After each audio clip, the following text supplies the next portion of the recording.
Olá pessoal, tudo bem? Estamos aqui de volta com mais um episódio do Pod Plástica e hoje nós vamos falar de um assunto muito interessante: exercício físico e cirurgia plástica.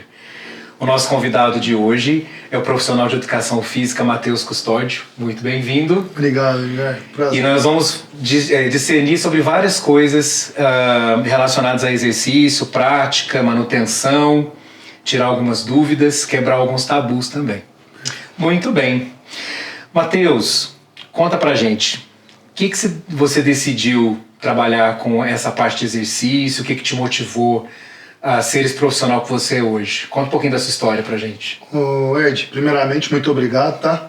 Pela oportunidade, não só para mim, né, mas divulgar um pouquinho do nosso trabalho como profissional da área da saúde.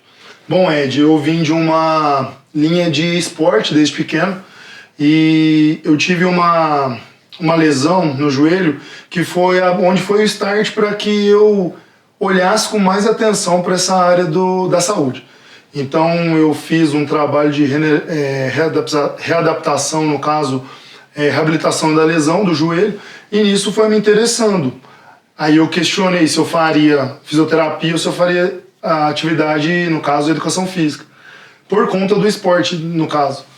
Aí eu acabei decidindo pela educação física e entrei na educação física voltado para o esporte, com um pensamento somente no esporte. Com o passar do tempo, eu fui conhecendo treinamento, e aí aquilo foi me chamando, aquilo, né, eu não treinava, passei a treinar, e aí, como diz, um mosquitinho me picou e eu fui indo nessa linha. Conforme eu fui passando, trabalhei em algumas academias, ganhei um pouco de cancha, saí como personal trainer e hoje tenho meu próprio espaço. Então, assim, hoje eu amo o que eu faço. Se voltasse atrás, eu faria tudo de novo. Mas é isso, a gente segue uma linha de treinamento, uma linha de raciocínio onde é o que eu amo fazer. E isso é inegável. Então, começou dessa parte. Reabilitei meu joelho, criou um interesse e aí eu fui entrando na área aos poucos. E hoje, essa parte de exercício físico também está mais evoluída, né? Existem especializações, pós-graduações, a parte científica é mais bem desenvolvida, né? Perfeito. Você tem alguma pós? Você está se especializando em alguma coisa? Sim, eu tenho biomecânica e avaliação física pela FMU, personal trainer e fisiologia do exercício também pela FMU. E agora, por último, eu fiz bodybuilding por conta da Nova Iguaçu. O que acontece? Eu procurei me especializar, o meu nicho hoje é biomecânica e avaliação física. Mas eu introduzi um pouco de cada uma, principalmente fisiologia, porque o exercício físico ele é voltado extremamente à resposta fisiológica do indivíduo e que o treino gera no indivíduo. Então não adianta eu focar só no movimento, só em qualidade de movimento, só em técnica, se eu não sei a resposta fisiológica que o corpo dele vai gerar através do estímulo que eu vou estar aplicando durante a sessão de treinamento. E o bodybuilding eu fiz só para entender o que é o treinamento voltado para esse grupo. Então me ensinou muita coisa relacionada a dieta, relacionada a treinamento. É aquilo. A gente tem que ter a prática, tem que ter a teoria é o direcionamento, é o norte. A gente cria a nossa metodologia e direciona relacionado ao que a gente estuda. Mas a prática também, e isso me abriu muito a cabeça quando eu entrei na sala. Eu entrei na sala, só tinha cara gigante, né? E aí eu entrei, e aí um pouquinho da fisiologia me ajudou muito, a biomecânica me ajudou muito, mais dicas de treinamento. Foi bem interessante. Então, o que é biomecânica? Biomecânica é você estudar e analisar o movimento do indivíduo. Então a gente tem situações onde a gente envolve torque, envolve posicionamento e prezando sempre a qualidade, né? E prezando sempre a integridade física do indivíduo. Então a gente associa movimentos, né, relacionados às articulações, onde eu gero um torque e a biomecânica potencializa o resultado fisiológico que eu gero no indivíduo. A gente pode dizer que a biomecânica melhora a consciência corporal também? Nossa, total. Biomecânica, a gente vem de uma linha onde o pessoal pensa muito em músculo, né? Certo. Vou treinar determinado músculo e a gente esquece do movimento, entendeu? E a biomecânica quebra esse paradigma. A gente começa a analisar o movimento. E aí, você analisando o movimento que você gera, um exemplo básico, flexão e extensão de cotovelo, Aí você pensa no músculo secundariamente, que aí você analisa o movimento que ele está usando e paralelo, você atinge o músculo que você quer. Mas a gente não consegue isolar o músculo, né? De certa forma. Na musculação a gente consegue, mas se você não tiver outros músculos fazendo sinergismo... Ajudando. Perfeito. Fica um pouco defasado. Não só a técnica, né? Mas o resultado também é... Eu tinha um conceito, um pré-conceito com musculação e exercícios desse estilo da época mais antiga, né? A gente via na academia o pessoal gritando lá, fazendo esforço, puxando peso e tal. Muita lesão, muito machucado. Eu vi as pessoas que treinavam há muitos anos com problema de hérnia, com lesão no cotovelo, no joelho. Eu ficava pensando, gente, mas a pessoa não está fazendo exercício para melhorar isso? E aí ela gera lesão? A biomecânica vem justamente para ajustar isso, né? Perfeito. Colocar a postura e na posição correta. Perfeito. Eu acho que esse pensamento mais moderno do exercício hoje é um ganho muito grande para a qualidade do processo do exercício físico e para a melhora do estado físico geral. E anima muito, dentro da cirurgia plástica, a gente ter esses conceitos de consciência corporal e biomecânica, porque dúvidas que a gente tem muito no consultório, gente, é assim... Como que eu vou voltar a fazer exercício? Quanto que eu tenho que parar de fazer exercício? Que movimento que eu posso, que eu não posso fazer? E a consciência corporal é interessante porque ela entra, inclusive, na movimentação e no dia a dia do pós-operatório imediato. Como que você vai levantar da cama, que você vai sentar na cama, que você vai trocar de roupa, que você vai tomar banho. Então, essa consciência corporal que o exercício traz, ela facilita o pós-operatório. Por isso que o treino hoje... né, o Matheus não está aqui à toa, o treino hoje ele não tem só um objetivo de modelamento corporal, mas sim de consciência e de melhora do status corporal como um todo. Ele falou aqui da fisiologia da pessoa, né, do individualismo, né, de cada prática de exercício físico. Então acho que essa conexão é muito legal do exercício com a cirurgia, com a estética e tudo mais, é bem interessante. Uma pergunta também que a gente gosta de fazer e que os pacientes perguntam também e que já foi um tabu, hoje eu já acho que não é tanto assim. Todas as questões de desenho corporal, de formato corporal, todas elas, podem ser resolvidas somente com exercício físico? Por exemplo, gordura localizada. A gordura localizada, eu consigo zerar uma gordura localizada na academia? Vamos lá. Primeiro que a gente não queima a gordura localizada. Ótimo. Tudo bem? O treinamento ele vai ser introduzido e a pessoa vai perder gordura num contexto geral. Corpo todo. Desde que ela faça dieta. Certo. Entendeu? No caso, associado à plástica, né, no caso da cirurgia plástica, a gente consegue, né? A gente tem vários métodos que a pessoa procura o cirurgião e consegue essa perda de gordura localizada. Mas quando a gente traz pro treinamento, é impossível. Eu queria perder só o abdômen, eu queria perder o questionamento de muitas pessoas, homem, principalmente gordura visceral, né, gordura abdominal, e mulher, ela tem um negócio com o tchauzinho, né, que é, tchauzinho meu. Então, assim, queimar gordura dessa forma localizada com exercício físico é impossível. É impossível desde que você trabalhe e aí você pense num contexto geral. O exercício físico vai ser responsivo desde que você alinhe a dieta e aí você vai perder gordura no contexto geral. Corpo todo. Corpo né? todo. Essa coisa de fazer abdominal para perder a barriga... Totalmente errado. O abdômen, não tem nada a ver. Não é que não tem nada a ver. O abdômen, no caso, quanto mais você movimenta ele, porque são vários planos, né? Você vai ganhar massa muscular, assim como qualquer outro músculo. Definição. Perfeito. No caso daquelas pessoas que têm um pouquinho mais de circunferência, se a pessoa não faz dieta, vou fazer pelo contrário. Pensa, eu tenho uma gordura visceral por cima do meu músculo. Se eu consigo hipertrofiar meu músculo, porque com certeza vai hipertrofiar, eu vou empurrar aquela barriga para frente. Aí o que acontece? A pessoa que chega lá, eu quero melhorar meu abdômen, beleza. Você faz dieta? Não, já era, matou o charado. Mas aí a gente indica, né, conversa, mas só com exercício não dá. E aí, por isso que a gente associa. Imagina você, pessoa pós-bariátrica. Matheus, chego lá, olha, Você vai conseguir melhorar pós-operatório, mas isso vai ser alinhado com o cirurgião. O cirurgião, no seu caso, vai lá, você olha, faz a sua avaliação e manda: pô, Matheus, preciso fazer um pré-operatório. O que você consegue melhorar para mim? Preciso que o indivíduo perca, no caso, às vezes, um exemplo, 10 quilos. A gente vai chegar ao mais próximo do limite para que você não tenha tanto trabalho na hora de fazer a cirurgia, mas principalmente que o pós-operatório dele o resultado seja melhor, entendeu? Então a gente prepara o indivíduo, você age e aí a gente dá sequência, perfeito. Você falou uma coisa do abdômen que é interessante. Em abdominoplastia é muito comum, os pacientes fazem abdominoplastia, eles querem que a barriga fique uma tábua, né? Reta. Justamente. E ainda tem gordura visceral, né? Vocês viram na outra entrevista, no outro podcast com a doutora Daniela, sobre gordura intraabdominal, né? E aí às vezes fica uma barriguinha ainda ali na abdominoplastia. E é questionado: nossa, mas não lipou a quantidade correta de gordura, não fechou o meu músculo, eu tô com o estômago um pouco alto ainda. Na verdade, você ainda tem resquícios de gordura intraabdominal, você precisa perder essa gordura. A doutora Daniela falou dos tratamentos medicamentosos, né? Vocês vão ver lá no episódio 3 do POD.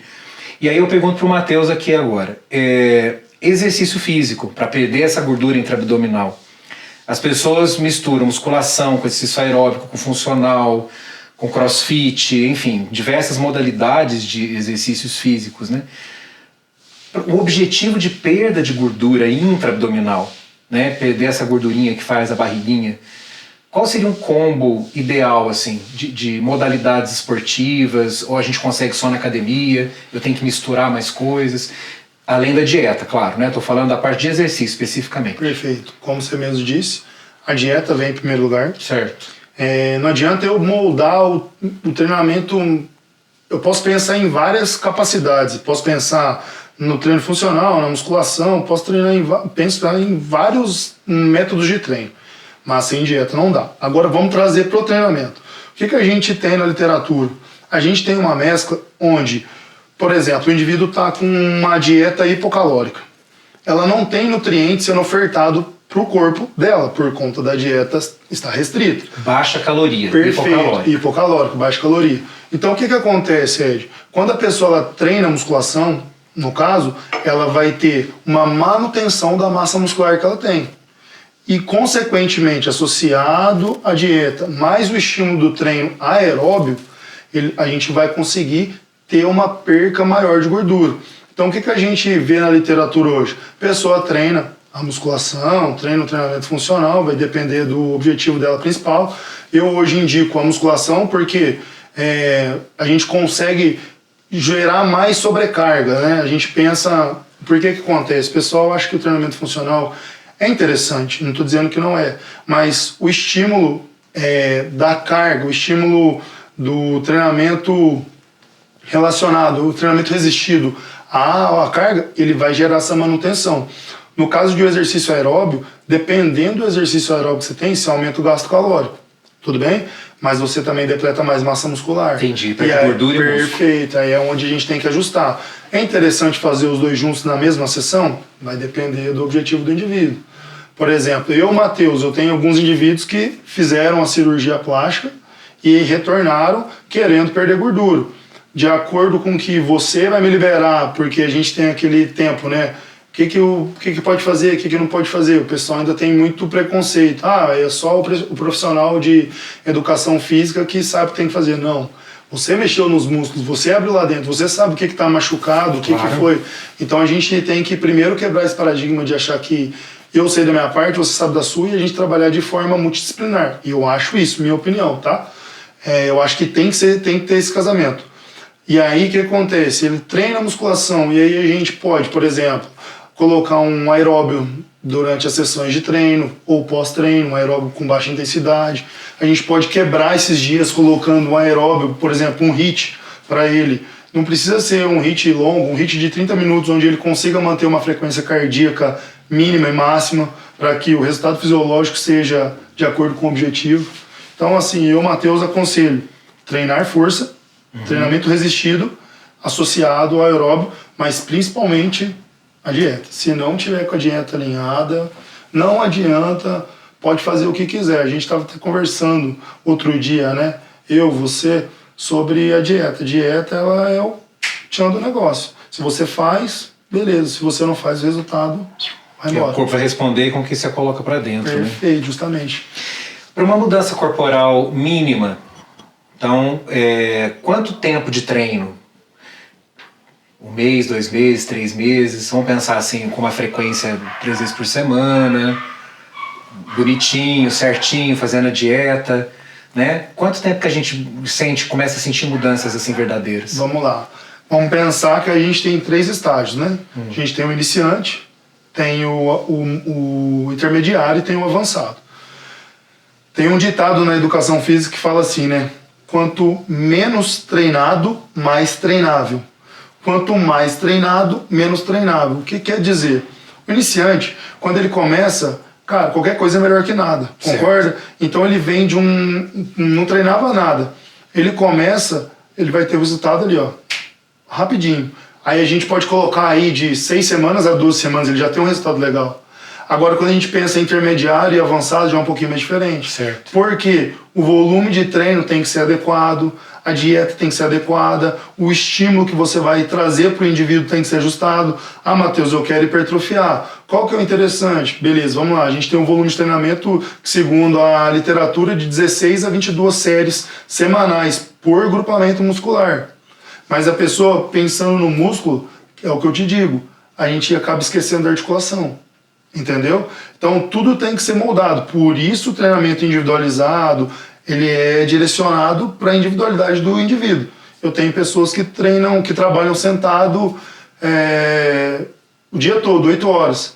Eu vou trazer ele para a sala de musculação ou para o estúdio e colocar ele sentado de novo? Não tem coerência, entendeu? Uhum. Só que quando eu tenho uma base estável, por exemplo, sentado, eu consigo jogar um pouquinho mais de carga. Por que não dá para associar um exercício onde eu posso jogar uma carga mais alta e usar uma linha multiarticular para aumentar o gasto calórico? Então tudo vai depender do objetivo do indivíduo e do nível que ele está.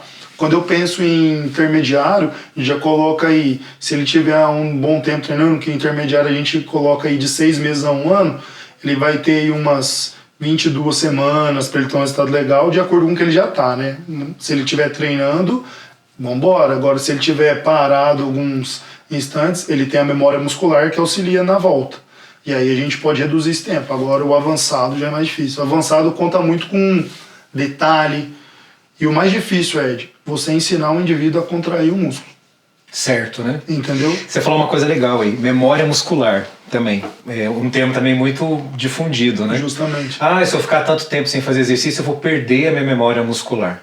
Uma pessoa que faz de forma regrada exercício físico ali, já nos seus 6 meses, aí bonitinho na academia e tal, sim, fez a cirurgia. Em 1 mês sem fazer exercício, ele perde a memória muscular? Não. A força, a gente pensa na força, né?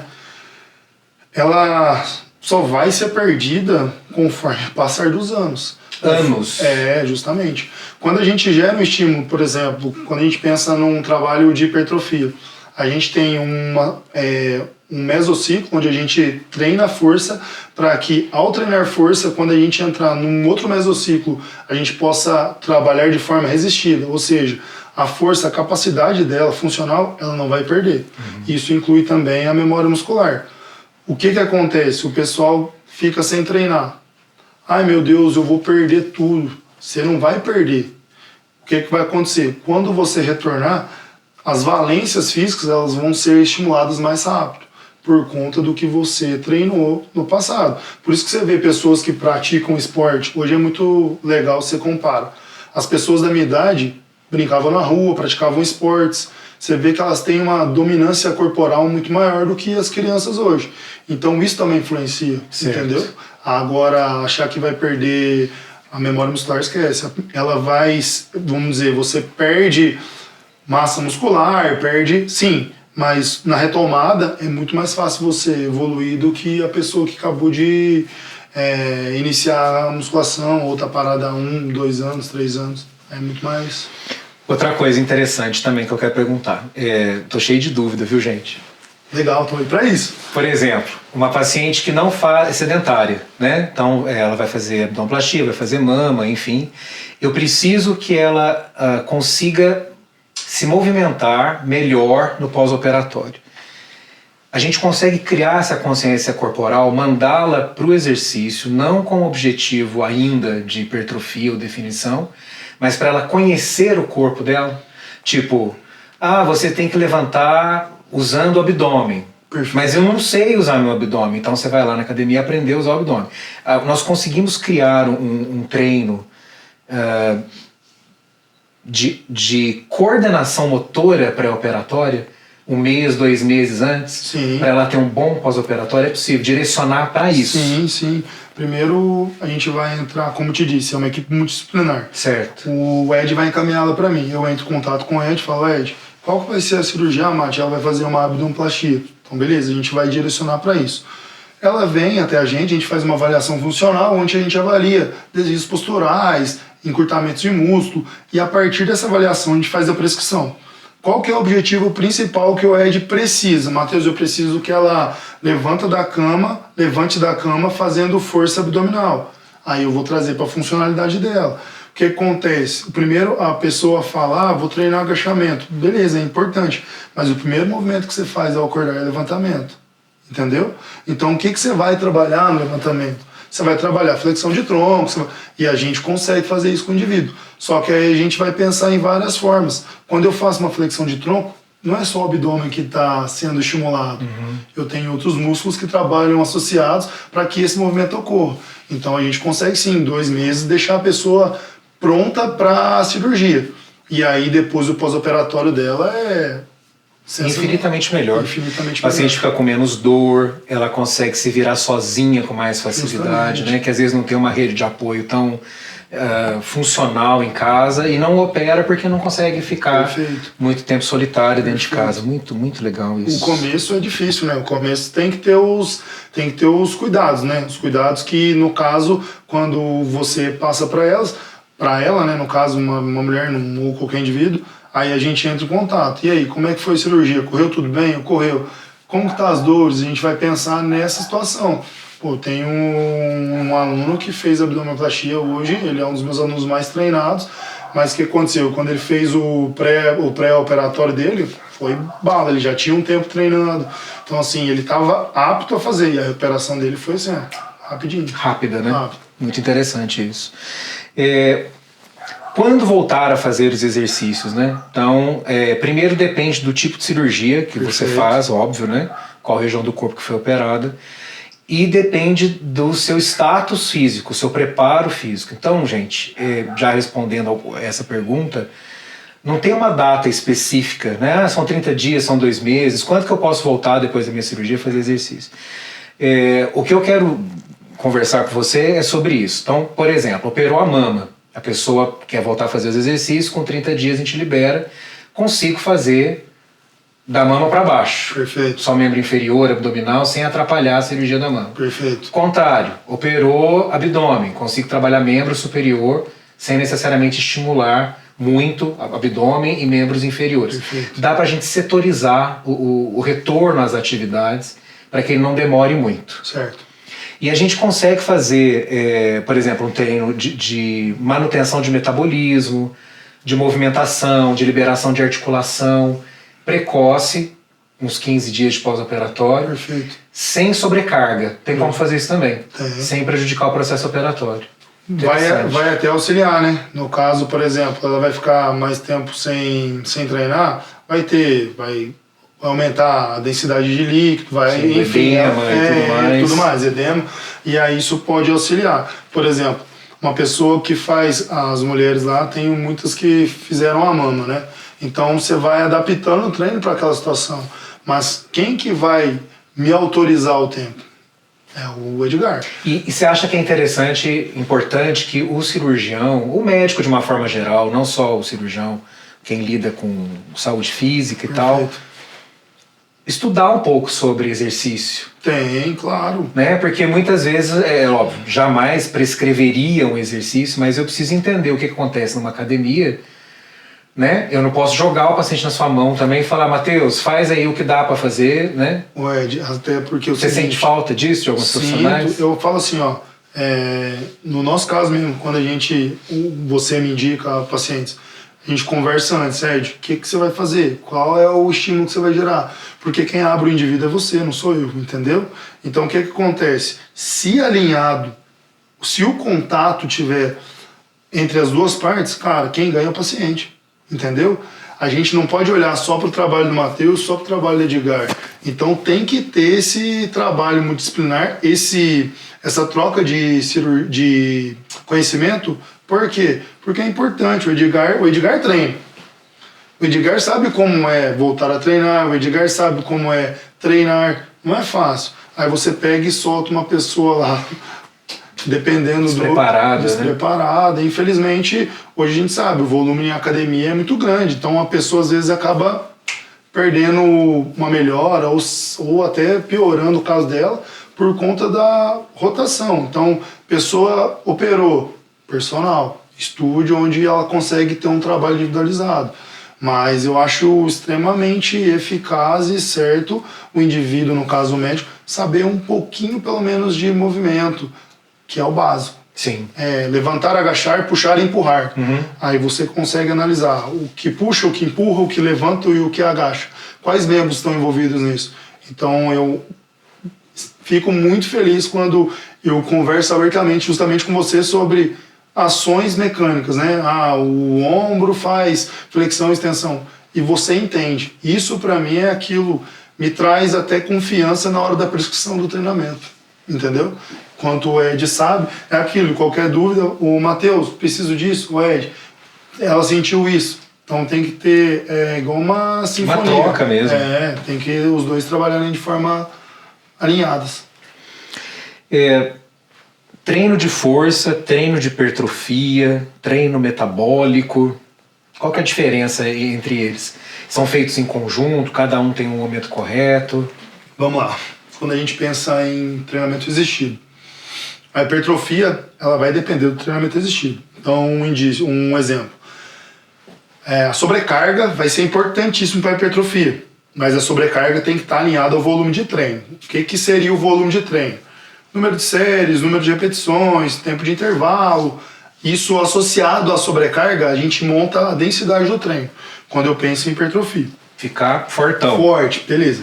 Quando eu penso em exercício metabólico, onde eu elevo a frequência cardíaca do indivíduo, eu vou ter ele trazendo respostas fisiológicas para quê? Para o emagrecimento e também para a perca de gordura. Matheus, mas eu posso fazer só exercício metabólico? Desde que você queira perder gordura, sim. Depende do que você está mas a ideia é o quê? Matheus, para eu ter uma manutenção da massa muscular, trabalho os dois. Uhum. Entendeu? Quando a gente pensa em exercício metabólico, ele vai ser influenciado muito pela questão cardiorrespiratória. Então, o que é interessante? O aeróbio, associado à musculação, ele vai ter várias respostas. Aumento da mitocôndria, que é o que faz o corpo se ativar e queimar gordura, e que faz o corpo se movimentar. Enfim, vai ter uma melhora na condição cardiorrespiratória. A condição cardiorrespiratória, no caso do treinamento aeróbio, ele gera uma adaptação que chama angiogênese, que é o quê? É um aumento do fluxo sanguíneo, aumento dos vasos. Então isso faz com que chegue mais nutrientes ao músculo, consequentemente melhorando a performance do indivíduo, entendeu? Você sabia que até o colágeno da pele melhora? Perfeito. E assim, é que nem eu falo, a atividade física hoje é o remédio mais barato que o pessoal tem, entendeu? É o remédio mais barato e mais acessível. E tem muitas pessoas que infelizmente esperam estar no, desculpa o termo, pó da rabiola para chegar até a gente, né? Então hoje é o que eu falo para todo mundo. Movimentos, que eu acho que é essencial, e ganhe o máximo de massa muscular que você puder, para que você envelheça de forma tranquila. Ou se você quiser fazer um procedimento estético, para que você tenha vamos dizer, um resultado extremamente potencializado por conta dos dois, né? Tanto a mão que opera quanto o cara que estimula o treino. Metabolismo. Metabolismo. Aumentar o metabolismo, né? As pessoas falam, meu metabolismo é muito lento, aí eu quero, sei lá, usar alguma coisa, algum alimento, algum medicamento que aumente o meu metabolismo. O metabolismo, na realidade, é a velocidade de funcionamento das atividades corporais, né? Perfeito. Então, o corpo que tem um metabolismo acelerado, ele funciona rapidamente, e isso gera queima de energia, que queima gordura, que emagrece, enfim, né, as atividades todas nossas. Tem como eu ter um aumento do meu metabolismo sem fazer exercício? Não, não tem como. A gente for pensar assim, você pode fazer, vamos pensar, aeróbio, só que aí a gente vê, um cara que corre 10 km, 15 km, ele vai ter o metabolismo dele vai se acelerar. Ok. Tudo bem? Só que você já viu algum maratonista forte? Uhum. Entendeu? Ele tem várias adaptações relacionadas ao aeróbio. Mas se eu for pensar só em metabolismo, beleza, ele vai se acelerar, vai ter um aumento do metabolismo dele, porém o metabolismo próprio vai queimar mais gordura, vai depletar mais massa muscular. Então é o seguinte, o que é o indicado, o que é o interessante? Ajustar os dois. Não adianta eu também falar assim, meu metabolismo é lento. Se você não come, se você não dorme. Meu metabolismo é acelerado, eu treino, posso treinar muito que eu não melhoro minha capacidade, eu emagreço muito rápido. Peraí, mas o metabolismo é acelerado ou você dorme pouco, ou você não come, porque o pessoal confunde. Eu quero emagrecer, vou comer pouco. Eu quero engordar, ganhar massa muscular, vou comer muito. Não tem nada associado. Você tem que entregar o que o seu corpo precisa para determinada situação. Então o metabolismo, às vezes a pessoa fala assim, eu como pouco, o metabolismo vai desacelerar. Até porque a gente pensa a parte do ciclo de Krebs, né? Não vou nem trazer para fisiologia, mas qual que é o principal substrato que auxilia na queima de gordura? Carboidrato. A pessoa vai lá e faz uma dieta zero carbo. É o carro com o tanque de gasolina vazio. Perfeito. Tentando andar na rua. Perfeito, justamente. E o metabolismo acelerado não necessariamente é bom, como você falou. Justamente. Porque se você não faz um controle alimentar e não pratica a atividade correta, você vai perder gordura e músculo. Justamente. Então você vai desnutrir, na verdade. Perfeito. Né? A gente fala que é sarcopênico, né? Fica com o músculo muito, muito fraquinho e tal.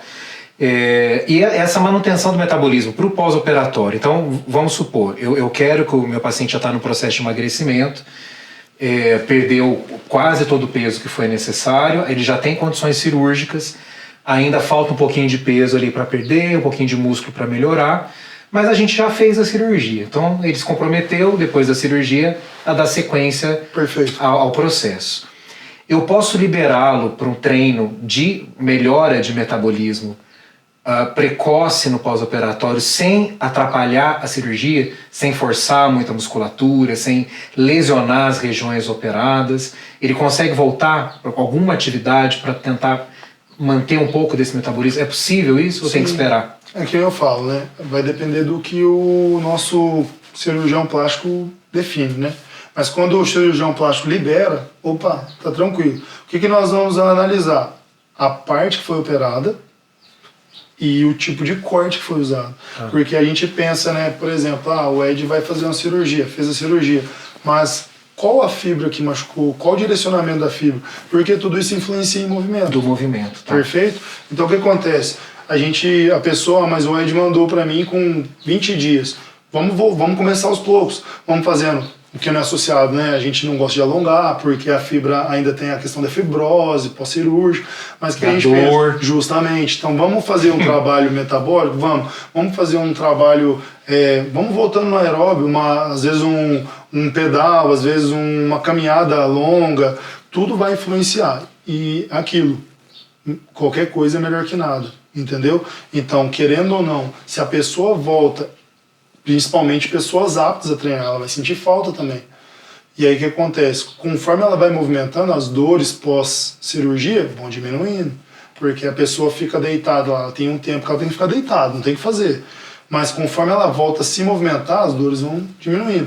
Então a gente vai colocando de forma graduando ela, no caso, como que eu posso falar, indo aos poucos. Então, por exemplo, a gente galgando, né? Perfeito. A gente começa fazendo aeróbio, vamos vendo como é que a pessoa vai sentindo, dependendo da situação a gente coloca um exercício multiarticular, onde ela tem uma base estabilizada e gera movimento em outro lado.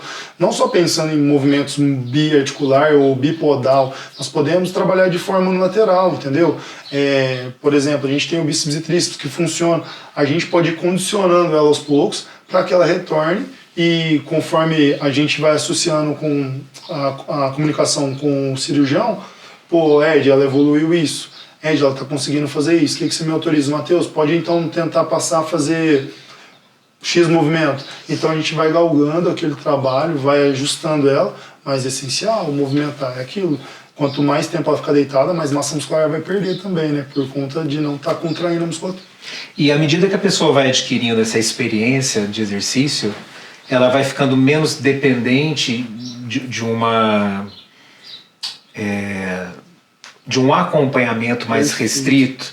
Então, quem é sedentário, o ideal é ir para um estúdio, ter um personal, alguém que está ali do ladinho, Perfeito. Organizando. Perfeito. Depois de um tempo já amadurecido no processo do movimento, consegue se afastar um pouco desse cuidado tão próximo e de repente numa viagem malhar, de repente fazer uma corrida no final de semana sem uma atividade física. Uma orientação, uma atividade física geral.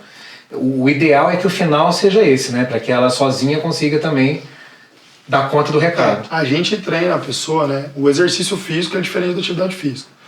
Mas quando a pessoa vai para um exercício onde ela é orientada, a principal missão do profissional de educação física é fazer com que a pessoa entenda o que ela está fazendo. Então, assim, eu não gosto, às vezes, você sabe, eu sou adepto da carga, mas quando a pessoa ela precisa iniciar, a gente vai aos poucos. O que acontece é o que eu falo várias vezes lá na base. Treinar sem carga é coreografia. E às vezes a pessoa precisa levantar um balde de água lá e ela não tem força, entendeu? Então o que a gente vai fazendo? Vai galgando aquilo para que ela possa melhorar não só a capacidade funcional dela, mas melhorar a força, melhorar tudo que é relacionado ao exercício físico.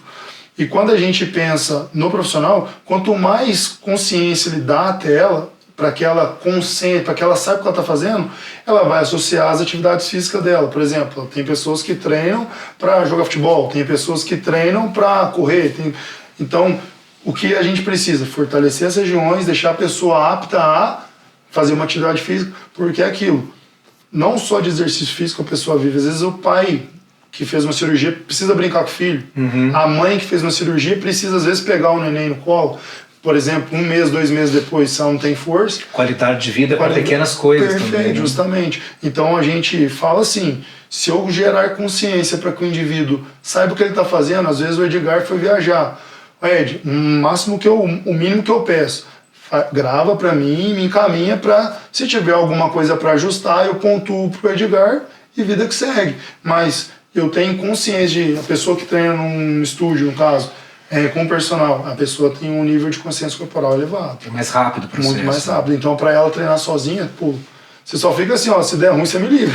Se der ruim, você me liga, entendeu? Mas eu peço para a pessoa gravar antes e gravar durante as séries e me mandar, que a gente analisa e entra no consenso junto. Ah, muito bom. Ó, gente, o tempo voando, né, para variar, porque Sim. A conversa tá muito boa. Então a gente está chegando no final aqui da nossa entrevista. Tenho certeza que o Matheus vai voltar várias outras vezes, porque esse assunto não tem fim e é muito interessante, né? Está sempre se atualizando. É muito, né? muito interessante e realmente as atualizações vão sempre vindo aqui. Perfeito. Então, assim, queria te agradecer imensamente pelo tempo que você disponibilizou, Mati. Que é isso, eu que agradeço. Além de um grande amigo meu, treinador. Opa, tô aqui, eu que pego no pé dele, tô fazendo aqui, ó. Ele tá melhorando. Confia, pode confiar. Vale muito a pena. Bom, vou deixar esse tempinho para você falar um pouco sobre a base, falar suas redes sociais, convidar o pessoal para ir treinar com você. Fica à vontade. Tá. Pessoal, desde já eu quero agradecer ao Edgar pela oportunidade, né, de estar divulgando um pouco, não só o meu trabalho, mas o trabalho dos profissionais de educação física, que essa é a bandeira que eu defendo. Quanto mais a gente for respeitado, quanto mais a gente tiver esse contato, mais a nossa área vai crescer, como vem crescendo já.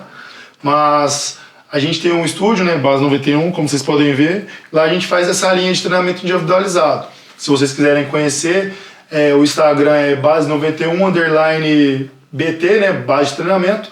E vai ser um prazer recebê-los, a gente fica contente. A gente tem toda uma equipe lá para recebê-los e explicar como é a metodologia de treino. E como eu disse pro Ed, treinar ele já é uma coisa muito boa. Mas se vocês quiserem estar chegando até lá, vai ser um prazer atendê-los. Ed, muito obrigado Muito mais bem. uma vez. Bom, pessoal, chegamos aqui ao fim de mais um pod. Vamos esperar próximas novidades. Entrem nas redes sociais, façam perguntas, mandem questões, convidados especiais que vocês queiram que estejam por aqui. Até a próxima. Um abraço a todos vocês. Valeu, pessoal. Beijo no coração.